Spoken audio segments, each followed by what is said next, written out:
कान्तिः सितामृशति निन्दितशारदेन्दुर्यत्रैकतो विलसितामसिताङ्गशोभाम् वृन्दावनेऽपि कृतया मुनगाङ्गसङ्गम्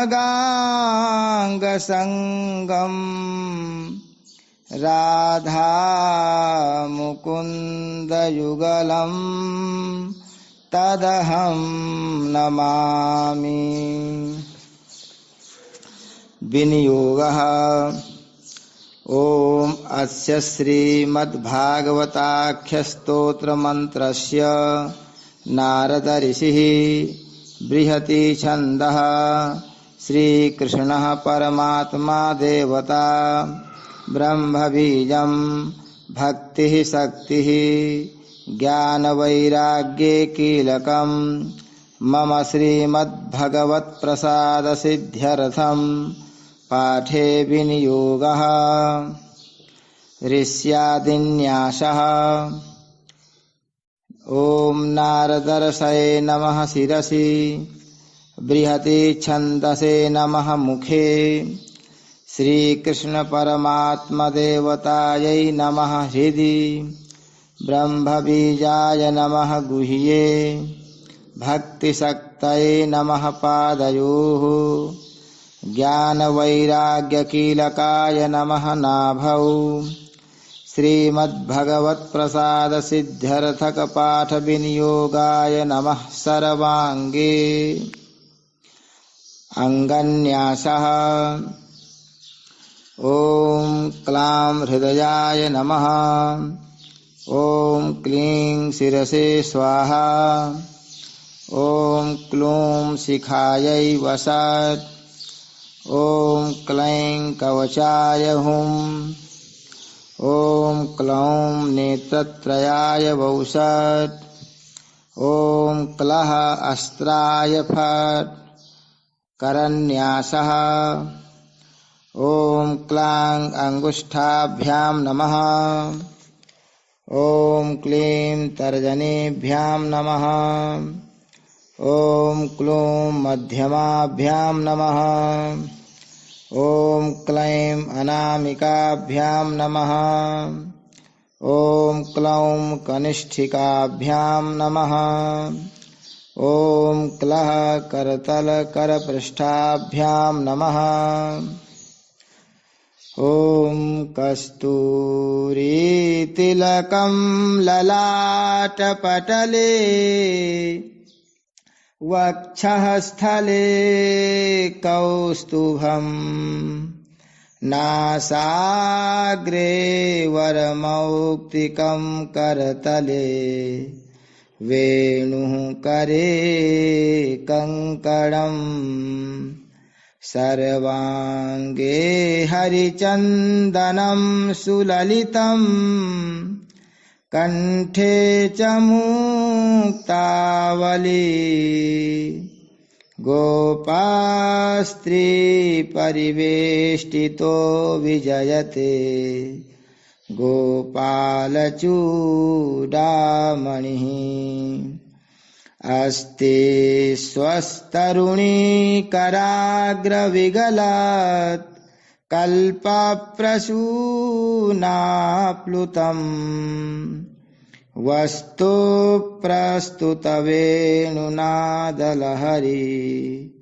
निर्वाणनिर्व्याकुलम् स्रस्तनिबद्धनि विविलसत् गोपीसहस्रावृतम् हस्तन्यस्तनतापवर्गमखिलो दारं किशोराकृति। ओम नमो भगवते वासुदेवाय। श्रीमद्भागवत माहात्म्यम् अथ प्रथमोऽध्यायः।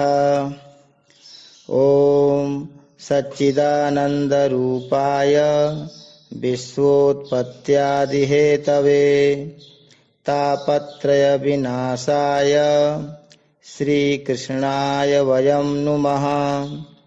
यं प्रव्रजन्तमनुपेतमपेतकृत्यं द्वैपायनो विरहकातर आजुहाव।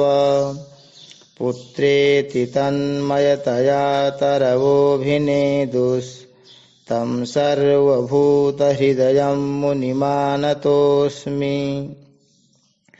नैमिषे सूतमासीनमभिवाद्य महामतिं कथामृतरसास्वाद कुशलः शौनको ब्रवीत्। शौनक उवाच अज्ञानध्वान्तविध्वंस कोटिसूर्यसमप्रभ सूताख्याहि कथासारं मम कर्णरसायनं। भक्तिज्ञानविरागाप्तो विवेको वर्धते महान् मायामोहनिरासश्च वैष्णवैः क्रियते कथम्। इह घोरे कलौ प्रायो जीवश्चासुरतां गतः क्लेशाक्रान्तस्य तस्यैव शोधने किं परायणम्। श्रेयसां यद्भवेत् श्रेयः पावनानां च पावनम्। कृष्णप्राप्तिकरं शश्वत् साधनं तद्वदाधुना। चिन्तामणिर्लोकसुखं सुरद्रुः स्वर्गसम्पदम्। प्रयच्छति गुरुः प्रीतो वैकुण्ठं योगिदुर्लभम्। सूत उवाच प्रीतिः शौनकचित्ते ते ह्यतो वच्मि विचार्य च। सर्वसिद्धान्तनिष्पन्नं संसारभयनाशनं भक्त्योघवर्धनं यच्च कृष्णसन्तोषहेतुकम्। तदहं तेऽभिधास्यामि सावधानतया शृणु। कालव्यालमुखग्रास त्रासनिर्णासहेतवे। श्रीमद्भागवतं शास्त्रं कलौ कीरेण भासितम्। एतस्मादपरं किञ्चिन् मनः शुद्ध्यै न विद्यते। जन्मान्तरे भवेत् पुण्यं तदा भागवतं लभेत्। परीक्षिते कथां वक्तुं सभायां संस्थिते सुखे। सुधाकुम्भं गृहीत्वैव देवास्तत्र समागमन्। सुखं नत्वा वदन् सर्वे स्वकार्यकुशलाः सुराः। कथासुधां प्रयच्छस्व गृहीत्वैव सुधामिमाम्। एवं विनिमये जाते सुधाराज्ञा प्रपीयताम्। प्रपास्यामो वयं सर्वे श्रीमद्भागवतामृतम्। क्व सुधा क्व कथा लोके क्व काचः क्व मणिर्महान्। ब्रह्मरातो विचार्यैवं तदा देवान् जहासः।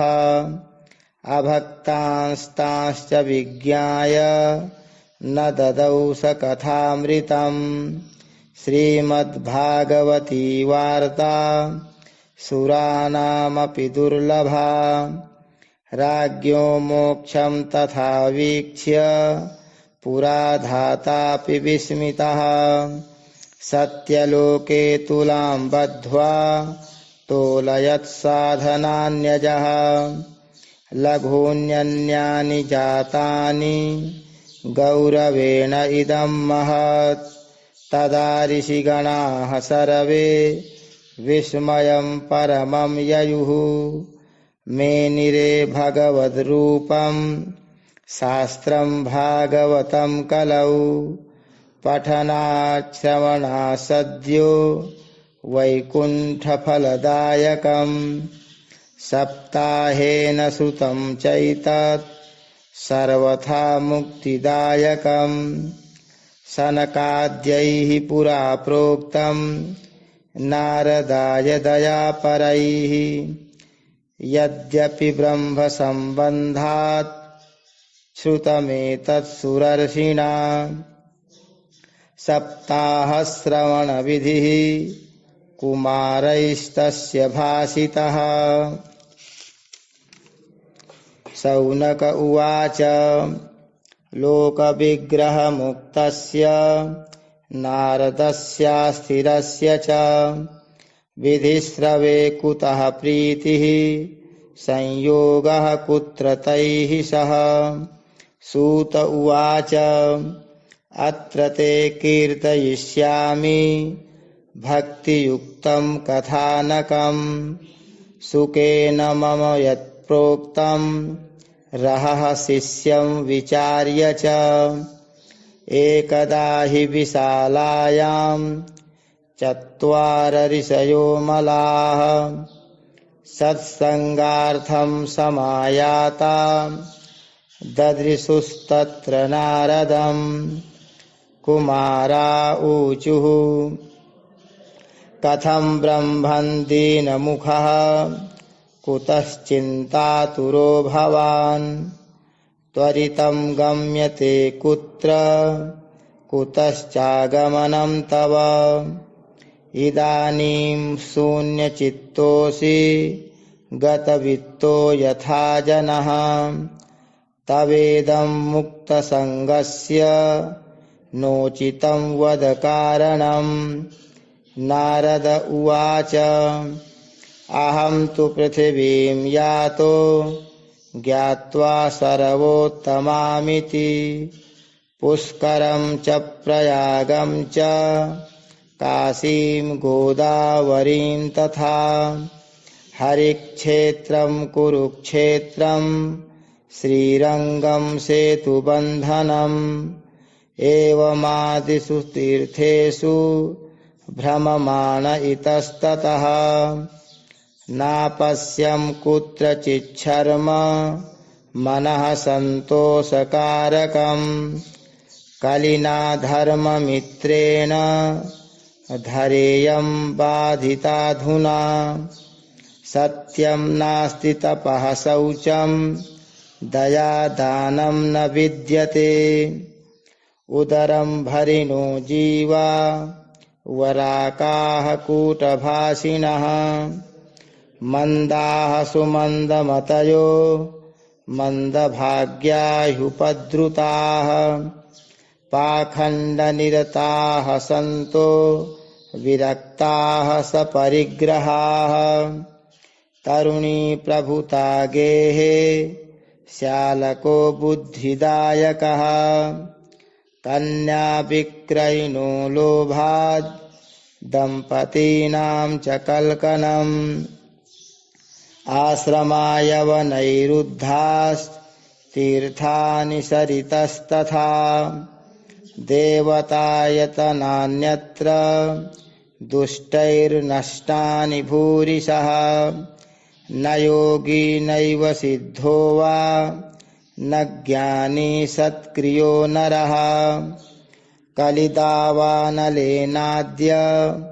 साधनं भस्मतां गतम् अट्टशूला जनपदाः शिवशूला दुजातयः कामिन्यः केशशूलिन्यः सम्भवन्ति कलाविह एवं पश्यन् कलेर्दोषान् पर्यटन्नवनीमहम् यामुनं तटमापन्नो यत्र लीला हरेरभूत् तत्राश्चर्यं मया दृष्टं श्रूयतां तन्मुनीश्वराः एका तु तरुणी तत्र निषण्णा खिन्नमानसा वृद्धौ द्वौ पतितौ पार्श्वे निःश्वसन्तावचेतनौ शुश्रूषन्ति प्रबोधन्ति रुदती च तयोः पुरः दशदिक्षु निरीक्षन्ति रक्षितारं निजं वपुः वीज्यमाना शतस्त्रीभिर्बोध्यमाना मुहुर्मुहुः दृष्ट्वा दूराद् गतः सोऽहं कौतुकेन तदन्तिकम् मां दृष्ट्वा चोत्थिता बाला बिह्वला चाब्रवीद्वचः बालोवाच भो भोः साधो क्षणं तिष्ठ मच्चिन्तामपि नाशय दर्शनं तव लोकस्य सर्वथाघहरं परम् बहुधा तव वाक्येन दुःखशान्तिर्भविष्यति यदा भाग्यं भवेद्भूरि भवतो दर्शनं तदा नारद उवाच काचित्त्वं काविमौचेमा नार्यः काः पद्मलोचनाः वद देवि सविस्तारं स्वस्य दुःखस्य कारणं बालोवाच अहं भक्तिरिति ख्याता इमौ मे तनयौ मतौ ज्ञानवैराग्यनामानौ कालयोगेन जर्जरौ गङ्गाद्याः सरितश्चेमा मत्सेवार्थं समागताः तथापि न च मे श्रेयः सेवितायाः सुरैरपि इदानीं शृणु मद्वार्तां सचित्तस्त्वं तपोधन वार्ता मे वितताप्यस्ति तां श्रुत्वा सुखमावह उत्पन्ना द्रविडेशाहं वृद्धिं कर्णाटके गता क्वचिन्महाराष्ट्रे गुर्जरे जीर्णतां गता तत्र घोरकलेर्योगात् पाखण्डैः खण्डिताङ्गका दुर्बलाहं चिरं याता पुत्राभ्यां सह मन्दताम् वृन्दावनं पुनः प्राप्य नवीनेव स्वरूपिणी जाताहं युवती सम्यक् प्रेष्ठरूपा तु साम्प्रतम् इमौ तु सैतावत्र सुतौ मे क्लिश्यतः श्रमात् इदं स्थानं परित्यज्य विदेशं गम्यते मया जरठत्वं समायातौ तेन दुःखेन दुःखिता साहं तु तरुणी कस्मात् सुतौ वृद्धा विमौ कुतः त्रयाणां सहचारित्वात् वैपरीत्यं कुतः स्थितम् घटते जरठा माता तरुणौ तनयाविति अतः शोचामि चात्मानं विस्मयाविष्टमानसा वद योगनिधे धीमन् कारणं चात्र किं भवेत् नारद उवाच ज्ञानेनात्मनि पश्यामि सर्वमेतत्तवानघे न विषादस्त्वया कार्यो हरिः संते करिष्यति सूत उवाच क्षणमात्रेण तज्ज्ञात्वा वाक्यमूचे मुनीश्वरः नारद उवाच शृणुष्वावहिता बाले युगोऽयं दारुणः कलिः तेन लुप्तः सदाचारो योगमार्गस्तपांसि च जना अघासुरायन्ते साठ्य दुष्कर्मकारिणः इह संतो विसीदन्ति प्रहिष्यन्ति ह साधवः धत्ते धैर्यं तु यो धीमान् स धीरः पंडितोऽथवा अस्पृश्यानवलोक्येयम् शेषभारकरीधरा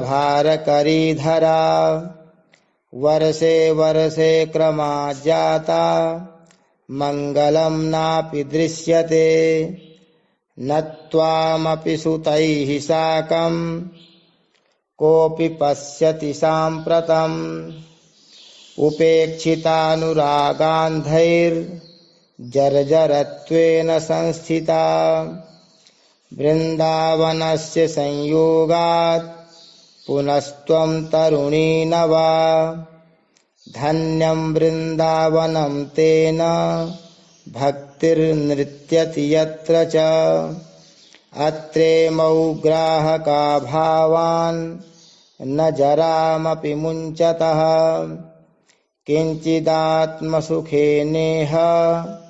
प्रसुप्तिर्मन्यते नयोः भक्तिरुवाच कथं परीक्षिता राज्ञां स्थापितो ह्यशुचिः कलिः प्रवृत्ते तु कलौ सर्व सारः कुत्र गतो महान् करुणापरेण हरिणाप्यधर्मः कथमीक्ष्यते इमं मे संशयं छिन्धि त्वद्वाचा सुखितास्म्यहम् नारद उवाच यदि पृष्टस्त्वया बाले प्रेमतः श्रवणं कुरु सर्वं वक्ष्यामि ते भद्रे कस्मलं ते गमिष्यति यदा मुकुन्दो भगवान् क्षमां त्यक्त्वा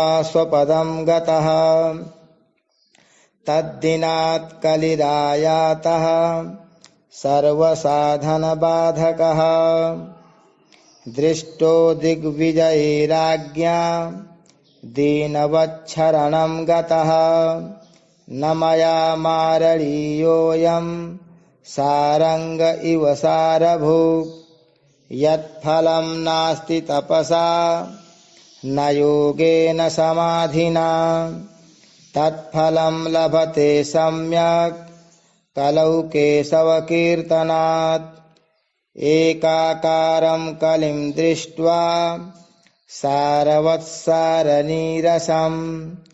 विष्णुरातः स्थापितवान् कलिजानां सुखाय च कुकर्माचरणात् सारः सर्वतो निर्गतोऽधुना पदार्थाः संस्थिता भूमौ बीजहीनास्तु सा यथा विप्रैर्भागवती वार्ता गेहे गेहे जने जने कारिता कणलोभेन कथासारस्ततो गतः अत्युग्रभूरिकर्माणो